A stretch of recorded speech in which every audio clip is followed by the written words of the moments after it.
Today we want to talk about pink jobs. Yes. Pink jobs, what are they and how you can stop doing them because you're probably doing them. Yes. This is something that we know about and the nuanced world Challenges. that this can be for women. Right. So what is a pink job?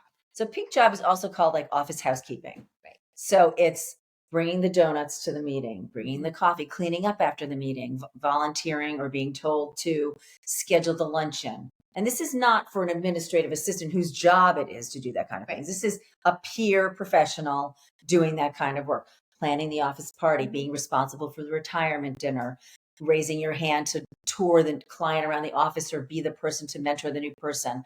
It's all of that work that we do that has to be done, but that invariably and at a much, much higher percentage that are done by women. Yeah.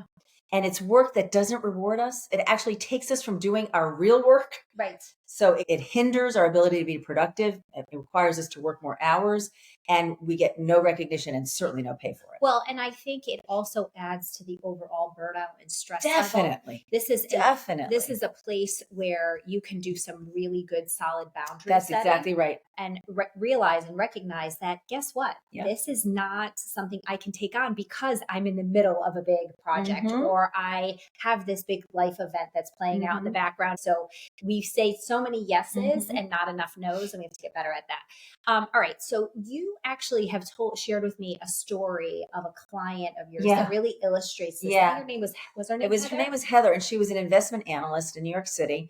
And she was very eager. So remember, this was probably like 15 years ago, right? When she started her career. Not that many women on Wall Street, so she's really eager to please. So what does she do at their very first meeting? She volunteers to bring the coffee and the donuts. And not only, I remember the story because not only did they accept her offer to bring the coffee and the donuts, but they were very particular about where she picked them up. But where the coffee was coming from and where exactly. So she comes to the meeting. She's one of only 2 women, maybe 25 people. She brings the coffee, brings the donuts. They all leave. Now she's cleaning up the coffee and the donuts and the paperwork and the garbage, returning all the things that were left behind. So she's now invested an extra half an hour in the morning. Yep. And then another 20 minutes at the end. So losing almost an hour of her time. But the problem is that once she started doing it, she couldn't, to use your word, she couldn't unwind from it. Yeah. She was doing it all the time. So now. Well, okay, I want to say what happens here because I've heard this over and over again. I've actually heard this from my private clients. Well, if I'm not doing it, nobody else will. Well, then maybe it just doesn't. It's okay. We can live without donuts and coffee in the morning. Right. Yeah. So Heather's created this pattern. A decade later, now she's got twins. Right. And she's balancing taking the train into New York. I mean, you know that stress. And she's still responsible for getting the donuts, for getting the coffee. And the thing is that, and NYU did a study on this, on office housework or pink jobs.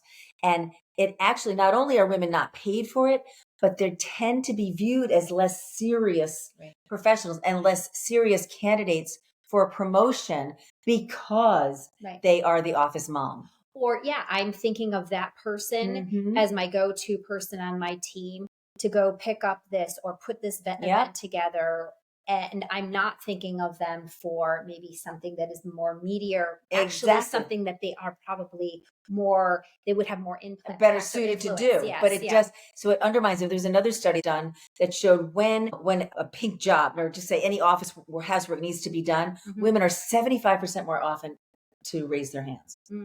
Yeah. So, but once you raise your hand, then it becomes expected of you. And that is the problem. So now we're talking about impeding your advancement. Right. So let's just slow this down for 1 second, because there's 4 ways that this impacts. Yeah. There's 4 ways to combat it. 4 ways to combat it, because we want to make sure you're not being taken for granted. Yep. You don't want to impede your ability to get your work done. You certainly don't want to change your image as someone who's subservient. Yeah. So yes, we need to talk about how to unwind from that, aside from just never raising your hands. Right. No, because some of it you actually may derive joy from. Yes. It's really interesting as you're saying this. I'm just, as a side note, my husband does a lot of pink jobs. Like he will bring in egg sandwiches for everybody. Or there was this whole little joke that went around the office about something was said, and he had T-shirts made for everybody. It's something I think he genuinely enjoys doing. Because you've trained him well too, right?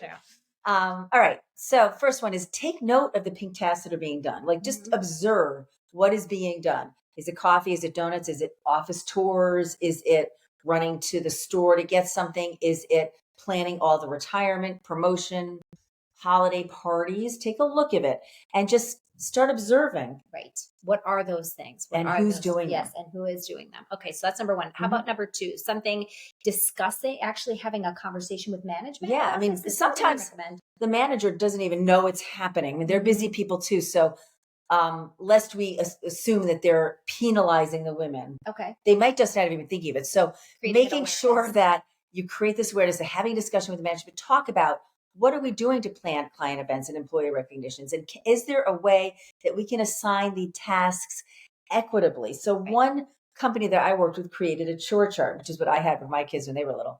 They all used to clamor to do the set the table because that was easier than load the dishwasher. dishes, Yeah. But creating a chore chart, and the manager saying, okay, these are the things that we need to get done, on a regular basis or in the next month.